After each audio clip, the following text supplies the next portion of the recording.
성도 여러분, 그리고 복음사역의 동역자 여러분, 평안하셨습니까? 오늘은 로마서 12번째 시간입니다. 본문은 로마서 5장 1절에서 2절 말씀입니다. 일단 본문을 제가 읽겠습니다. 같이 자막을 보시면서 같이 읽어주시기를 바랍니다. 그러므로 우리가 믿음으로 의롭다 하심을 받았으니 우리 주 예수 그리스도로 말미암아 하나님과 화평을 누리자.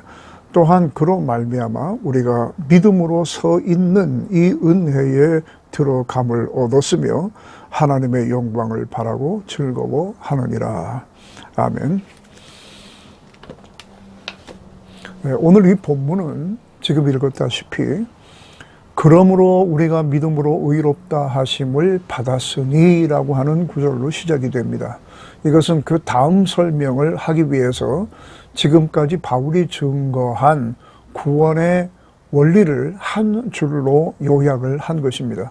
그리고 그 다음에 그렇게 믿음으로 이제 구원을 받았으니 이제는 우리 주 예수 그리스도로 말미암아 하나님과 화평을 누리자라고 말씀합니다. 믿음으로 구원을 얻게 되면 그것은 아주 당연하게 그 다음 사실로 연결이 되는 것입니다. 예를 들어서 입학에 따른 소정의 절차를 다 밟게 되면 이제는 당연히 그 학교의 학생이 되는 것과 같은 이치입니다. 구원을 받게 되면 믿음으로 의롭다 하심을 받았으니 이제 하나님과 화평을 누리자. 이건 당연한 결과가 되는 것입니다. 화평을 누리자라고 번역한 말에서 이 누리자라고 하는 말은 헬라어로 이게 에코라고 합니다. 이것은 영어의 have와 비슷한 말입니다. 영어 have가 가지고 있는 의미는 굉장히 많습니다. 뭐 같다라고 하는 말만 있는 것이 아니고 굉장히 많습니다. 그런 것처럼 헬라어의 에코도 굉장히 많은 의미를 가지고 있습니다. 그 중에 대표적으로 가지다, 소유하다, 붙잡다, 때로는 이것이 무엇을 알아차리다라고 하는 뜻으로 쓰이기도 합니다. 그 동사가 여기에 쓰였습니다. 근데 그것을 우리말로 누리다라고 하는 말로 번역을 한 겁니다. 누리다라고 하는 말은 우리말 사전에서 보게 되면 그것을 가지고 즐거워하다, 그것을 즐거워하며 맛보다 이런 식으로 설명이 되어 있습니다. 화평을 갖는다라고 하는 말을 우리가 화평을 누리자라고 이거 번역한 것은 전체적인 어떤 문맥을 고려한 아주 절묘한 번역이라고 생각이 됩니다. 구원을 잘 이해하면 하나님과 화평한 관계가 되어서 화평을 맛볼 수 있다. 이렇게 번역을 한 겁니다. 하나님과 화평한 관계가 되었다고 하는 것은 이런 것을 의미합니다. 그 전에는 하나님과 그 반대 관계에 있었다. 이런 겁니다. 사실 이런 것은 사람들의 주관적인 느낌으로 알 수는 없는 것이기 때문에 반드시 설명이 필요한 것입니다. 바울은 로마서 8장 7절에서 이렇게 말합니다. 육신의 생각은 하나님과 원수가 된다. 그랬습니다. 사람들은 이런 거 잘 모릅니다. 자기가 언제 하나님과 원수였는지에 대해서 이해를 못합니다. 이런 말을 들으면 이건 좀 지나치다라고 하는 생각을 하게 됩니다. 여기서 원수라고 하는 말은 액트로스라고 하는 말입니다. 이것은 우리말로 번역을 하게 되면 뭐 원수로 이렇게 번역을 한 데가 많지만은 사실은 원수라고 하는 말보다 대적이라고 하는 말이 더 맞습니다. 대적 혹은 악한 감정을 품고 있는 사람이나 어떤 무리 집단 이런 것을 액트로스라고 합니다. 이것을 우리가 원수라고 이제 번역을 한 것입니다. 자신이 비록 기독교에 대해서 무관심하였고 또 기독교의 어떤 독단적으로 보이는 교리에 대해서 반론을 제기한 적은 있어도 하나님과 내가 원수 진 적은 없다고 생각을 할 겁니다. 근데 과연 그럴까요? 근데 그냥 그런 느낌이 없는 것 뿐입니다.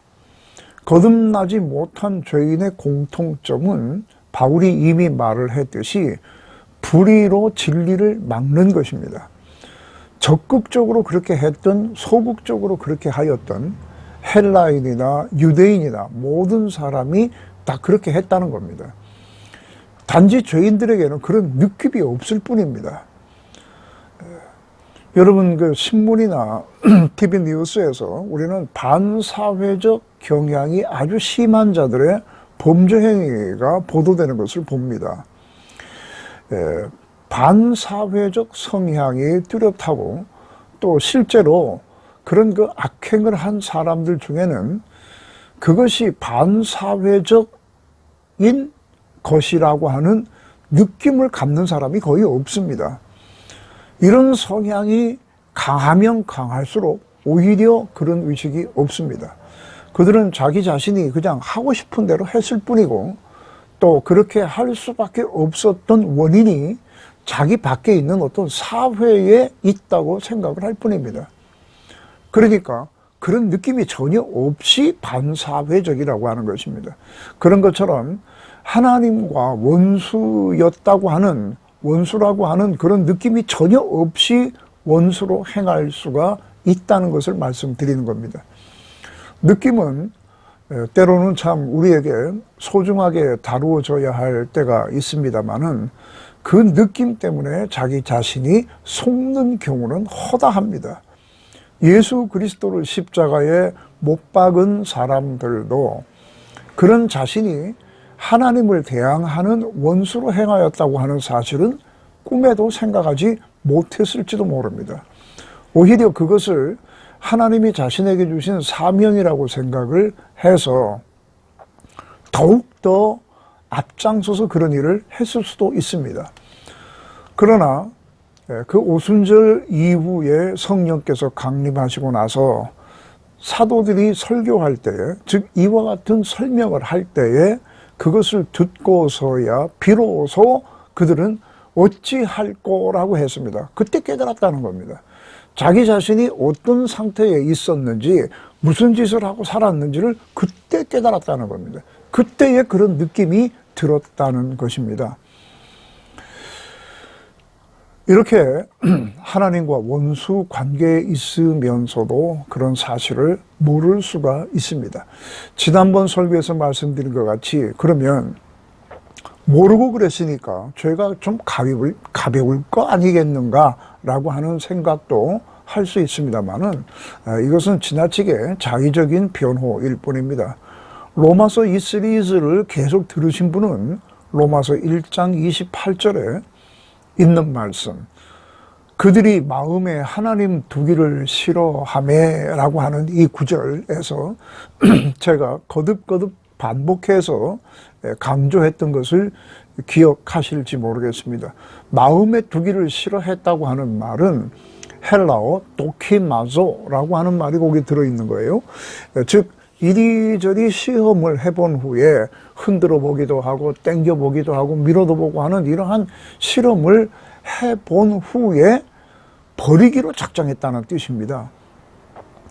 알면 골치 아프니까 고의적으로 알지 않으려고 할 수도 있는 것이고, 또 이리저리 따져보지만 그래서 하나님을 인정하게 되면 자신이 틀렸다고 하는 것을 인정해야 되고, 또 자기 자신이 원하는 방식대로 살아가는 것을 포기해야 되기 때문에 요리조리 따져본 다음에 결국은 하나님이 없다라고 하는, 하나님을 따르지 않기로 결정을 했다는 뜻입니다.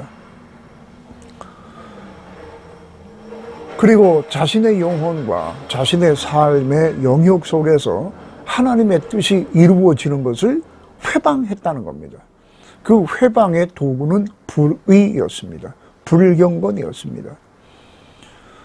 이것이 바로 원수로 행했다고 하는 뜻입니다. 곧 진노의 대상이었다. 구원받기 전에, 의롭다함을 얻기 전에는 다 이랬다라고 하는 것을 바울이 말을 했습니다.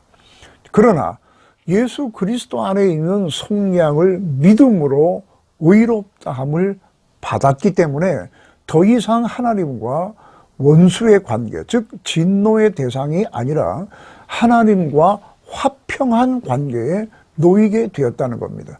이렇기 때문에 이렇게 되는 것 당연한 것입니다. 이것이 사실이면 그 다음 것도 사실인 것입니다. 의롭다함을 받았다는 말의 의미를 바울은 이렇게 친절하게 설명을 하고 있습니다. 이제는 단순히 징벌을 면한 정도가 아니라 만왕의 왕이신 하나님께로부터 오는 특별하고도 큰 은혜를 받을 수 있는 그러한 화평 관계가 조성되었다는 것입니다. 그리고 그것을 믿으라고 지금 여기에서 말하고 있습니다. 예수 그리스도의 속량을 믿는다면 그것으로 인해서 하나님과 화평한 관계가 이루어졌다고 하는 것도 믿으라고 말을 하고 있습니다. 저는 다시 한번 믿음의 가치에 대해서 강조하고 싶습니다. 에덴 동산에서 아담과 하와가 쫓겨난 이유는 하나님에 대한 믿음이 상실되었기 때문입니다. 여기서부터 온갖 죽음에 이르는 일들이 시작된 것입니다. 그러므로 하나님과의 관계는 어떤 행위에 있는 것이 아니라 믿음으로 회복되는 겁니다. 이것을 잘 기억을 해 주셔서 믿음의 가치를 잘 이해하시기를 바랍니다. 자, 2절에 바울이 계속해서 말합니다. 또한, 그것뿐만이 아니란 말이죠. 또한 그로 말미암아 우리가 믿음으로 서 있는 은혜에 들어감을 얻었다라고 말합니다. 이 본문을 잘 보시게 되면 1절에서 예수 그리스도로 말미암아 하나님과 화평하게 되었다라고 말을 했고 2절에 또 다시 예수님을 통해서 이 일이 이루어졌다고 하는 것을 말씀하고 있는 것을 볼 겁니다. 여기서는 예수를 대명사 그로 봤습니다. 그래서 그로 말미암아, 자 1절에는 예수로 말미암아 하나님과 화평하게 되었다.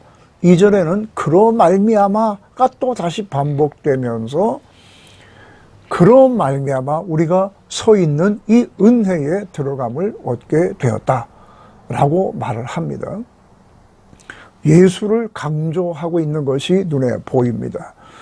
하나님과 화평케 되는 것, 우리가 은혜에 들어감을 얻게 되는 것, 여기에 예수가 얼마나 강조되는지를 눈으로 확인하시기를 바랍니다. 그러면 우리가 믿음으로 서 있는 은혜에 들어감을 얻다라고 하는 말은 이게 무슨 말인가 말씀드리겠습니다. 믿음으로 서 있는 은혜에 들어감을 얻다. 이런 것은 우리가 흔히 쓰는 표현이 아니기 때문에 조금 어색하다고 느낄 수가 있습니다. 서 있다라고 하는 말이 여기에 들어있는데 이 말 역시 어떻게 보면 불필요한 말이 여기에 들어가 있는 겁니다. 그러나 그렇게 말을 하는 것은 뭔가 좀 더 확고부동한 면을 나타내기 위해서 서 있다는 말을 쓰는 겁니다. 예를 들어서 어떤 사람이 대적들의 그 집중 포화에도 불구하고 제자리에 당당히 서 있다. 이러한 표현은 우리에게 낯선 것은 아닙니다. 바로 그런 것입니다. 여기에서 서 있다고 하는 것은 우리가 뭐 구태여 설명하지 않아도 뭔가 이렇게 견고하게 자리를 지키고 있구나, 넘어지지 않는구나, 흔들리지 않는구나 하는 것을 알 수가 있는 것입니다. 그런 뜻으로 여기에 서 있다는 말을 씁니다. 우리가 더 이상 하나님의 진노 아래 있는 것이 아니라 은혜를 받는 영역에 있다는 것인데 그것은 어떤 세력도 흔들거나 취소시킬 수 없다는 말을 하고 싶어서 서 있는, 우리가 서 있는 이 은혜, 이런 표현을 쓰고 있는 것입니다. 들어감을 얻다라고 하는 것은 완료형이라고 하는 것을 제가 여기서 딱 집어서 말씀을 드립니다. 완료형은 진행형이나 미래형이 아니라 이미 완료된 동작을 표현할 때 쓰는 말입니다. 이제 그 안으로 들어갈 수 있는 은혜 안으로 들어갈 수 있는 자격이 주어져서 잘만 하면 이것이 이제 현실화 될 수도 있다라고 하는 말을 하는 것이 아닙니다. 의롭다함을 받았다라고 하는 것이 완료된 사건이라면 동시에 그 은혜에 들어감을 얻은 것도 완료된 사건입니다. 기독교 내의 어떤 가르침은 예수님의 구속 사역이 마치 구원의 가능성을 열어놓은 것처럼 말하기도 합니다. 마치 이것은요, 1차 시험에 합격을 하였지만 2차가 또 남아있는 것처럼 말하는 것과 비슷한 겁니다. 그런 것이 아닙니다. 예수 그리스도의 구원은 예수께서 구원의 가능성을 열어놓으신 것이 아니라 구원을 주신 것입니다. 완성된 구원이 뚝 떨어져 우리에게 주어진 것은 아닙니다만은, 그러나 취소될 수 없는 구원이 우리에게 임한 것입니다. 따라서 예수 안에 있는 속량을 진실로 믿는다면 그것은 더 이상 진노의 대상이 아닌 하나님의 은혜의 베푸심의 대상이 되었다라고 하는 것을 의미하는 겁니다. 그리고 이것은 어떤 일이 있어도 과거의 신분으로 되돌아가거나 취소될 수 있는 이런 것이 아닙니다. 이 점에 대해서는 6장 10절에 예수께서 단번에 십자가에서 죽으셨다라고 하는 표현이 있는데 이것을 설명할 때에 자세히 말씀드리겠습니다. 바울은 이렇게 큰 것을 이렇게 말을 한 다음에 그 뒤에 그 큰 내용을 상세화하는 내용을 계속 이렇게 달아 나갑니다. 이것은 6장 10절에서 논리적으로 증명되고 있는 것입니다. 그때 말씀을 드리겠습니다. 자, 지난 시간에 저는 사람들이 말하는 믿음도 여러 가지 종류가 있다고 했습니다. 애초에 잘못된 믿음을 갖게 되면, 그런 것을 믿음으로 알게 되면 구원 못 얻습니다. 따라서 기독교의 진리를 가리키는 자들은 이 믿음이라고 하는 것이 무엇인지 분명한 나팔 소리를 내야 됩니다. 사람들이 재미없어 하든 재미있어 하든 호기심을 갖든 안 갖든 상관없습니다. 구원에 대해서 정확하게 설명을 하려면 구원을 받는 믿음이 무엇인가에 대해서도 자세히 설명을 해야만 합니다. 한 번에 몇만 명씩 세례를 준다든가 이런 것들이 이게 어떻게 해서 가능한 일인지를 모르겠습니다. 그들이 과연 구원받을 만한 믿음이 있어서 한꺼번에 그렇게 나온 것인지, 아니면 그냥 분위기에 따라서 그렇게 나온 것인지, 분위기에 따라서 그렇게 나온 것을 뻔히 알면서도 세례를 주고 몇 명 세례를 줬다라고 해서 업적에 기록을 하는 일은 있을 수가 없는 일입니다. 히브리서 10장 39절에 이런 말씀이 있습니다. 우리는 뒤로 물러가 멸망할 자가 아니요 오직 영혼을 구원함에 이르는 믿음을 가진 자니라, 이렇게 되어 있습니다. 영혼을 구원함에 이르는 믿음이라고 하는 말을 특별히 위해서 쓴 것입니다. 주여 주여 한다고 해서 다 구원을 얻는 것이 아닌 것처럼 믿음 한다고 해서 다 구원에 이르는 믿음을 갖고 있는 것이 아닙니다. 제가 로마서를 설교하고 싶어 하는 목적 중에 하나가 바로 이것입니다. 이것을 분명히 하고 싶기 때문에 그렇습니다. 로마서 계속 들으시게 되면 구원이라고 하는 것이 무엇인지 아주 명확해지고, 그 구원을 얻기 위한 믿음이라고 하는 것이 그냥 사람들이 말하는 믿음과 어떻게 다른 건지도 알게 됩니다. 사람들은 자신이 원하는 것을 믿습니다. 그래서 믿는다고 말할 때 그것은 예수 그리스도를 믿는 믿음을 말하는 것이 아니고 그냥 그렇게 되었으면 좋겠다고 하는 것을 믿습니다라고 말을 합니다. 그런 경우도 많이 있습니다. 그리고 또 그것이 이루어지지 않을 수도 있다는 생각을 하지 않는 한 그 꿈은 이루어진다라고 하는 그런 말을 굉장히 솔깃해합니다.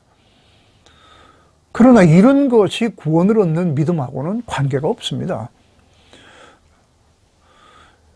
이런 식으로 믿음을 말하는 사람들은 구원에 대해서 사실 관심도 없습니다. 그냥 자기가 원하는 것이 이루어지느냐 이루어지지 않느냐 여기에만 관심이 있습니다. 신구약에 나타난 구원을 얻는 믿음은 모두가 다 예수님이 하나님의 아들이시고 예수 안에 있는 그 속량, 하나님께서 약속하신 그 속량을 믿는 것과 직접적으로 연관이 되어 있습니다. 다시 본문으로 가겠습니다.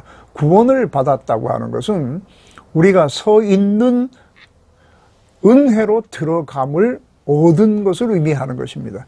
바울은 로마서에서 성도들에게 구원에 대한 이해를 돕기 위해서 이 세상을 두 가지 영역으로 구분해서 말을 합니다.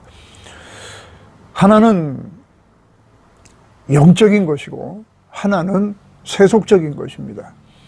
이것은 지역적인 구분이 아니라 영적인 구분입니다. 같은 주소지에 같은 옷을 입고 늘 같은 음식을 먹지만 신분이 달라질 수 있는 것과 같습니다. 지금 우리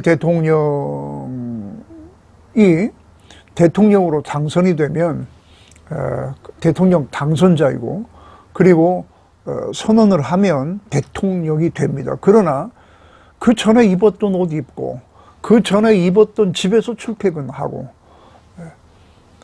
그리고 집에서 늘 먹던 김치찌개 그거 먹고 있을 것입니다. 그러나 그는 신분이 달라진 겁니다. 그런 것처럼 외적으로 달라진 것이 없다 하더라도 다시 말해서 그 전에는 가이사의 백성이었지만은 그리고 여전히 가이사에게 세금을 내고 있는 사람이지만은 하나님의 백성으로 신분이 바뀔 수가 있는 겁니다. 그것을 구원이라고 말합니다. 전에는 하나님의 진노의 대상이었지만 이제는 하나님이 특별하고 풍성한 은혜를 베푸시는 바로 그 대상이 된 것. 이런 것이 신분의 변화입니다. 이것을 은혜에 들어감을 얻었다. 은혜에 들어갔다. 이렇게 표현을 하고 있습니다. 여러분, 이런 말씀이 전해주는 이 진리를 느끼려고 하지 마시고 말씀을 액면 그대로 믿으시기를 바랍니다. 어떤 신분의 변화는 자기가 당분간은 인식할 수 없는 변화일 수 있습니다. 이 사실을 철학적으로 분석하려고도 하지 마시고 믿으시기를 바랍니다. 자, 우리나라의 노예제도가 폐지된 것이 1886년 6월이라 그럽니다. 고종이 노비제도가 폐지됐다고 하는 것을 공포한 날입니다. 그런 기록을 봤습니다. 자, 이런 것이 공포되었다 하더라도 조선 전역에 있던 전 국민의 약 30% 이상인 그 노비들이 자기가 신분이 바뀌었다고 하는 의식을 하는 사람이 얼마나 있었겠는가 이런 생각이 듭니다. 교육을 받은 적도 없고 사회제도에 대한 특별한 인식이 없는 이 노비가 고종이 그런 공포를 한다고 했을 때에 그것이 무슨 의미인지 정확하게 파악을 했고 그 순간 바로 자기가 자유인이라고 하는 의식을 할 수 있었을까 약간의 의심이 듭니다. 아마도 이러한 것은 오랜 시간을 걸쳐서 계속 듣고 또 설득당하고 또 스스로가 자기를 설득하고 이렇게 해서 자기가 자유인이라고 하는 분명한 의식을 갖게 되는 것으로 보입니다. 그리고 실제로 자유인답게 살아가는 데는 이런 일에 익숙해지는 데는 더 많은 시간이 필요했을 것입니다. 의롭다 하심을 받는 것은 이미 내 안에 이루어진 것일 수 있습니다. 예수 그리스도의 속량을 믿게 되면 구원 받습니다. 의롭다함을 받게 됩니다. 이것은 이미 내 안에 이루어진 것입니다. 그러나 그것이 의미하는 바를 파악하는 것은 시간이 좀 걸립니다. 좋은 선생들에게 정확한 설명을 들어야 합니다. 그리고 이 설명을 계속 들으면서 그 의미가 파악되고, 그러면서 진정한 하나님의 백성이라고 하는 의식을 갖게 되는 것입니다. 그리고 그러한 의식이 이제 자신을 계속해서 변화시킬 수 있는 것입니다. 여러분, 기독교가 말하는 변화라고 하는 것은 참 놀라운 것입니다. 그러나 그냥 어제까지 죄인이었던 사람이, 어제까지 진노의 대상이었던 사람이 갑자기 이런 것을 일으킬 수는 없는 것입니다. 그래서 변화라고 하는 것은 무엇보다도 첫 번째 신분의 변화가 일어나고, 그 다음에 그 신분을 의식하는 변화가 뒤에 따르게 됩니다. 여러분, 어쨌든지 좋은 선생님을 통해서 이 구원의 도를 잘 배우시기를 바랍니다. 그리고 스스로가 구원받은 것이 무엇인지를 충분히 의식할 수 있게 되기를 바랍니다. 그래서 구원의 의미를 잘 파악하셔서 진정한 하나님의 백성으로서 누릴 수 있는 모든 것들을 누리면서 살아가시기를 바랍니다.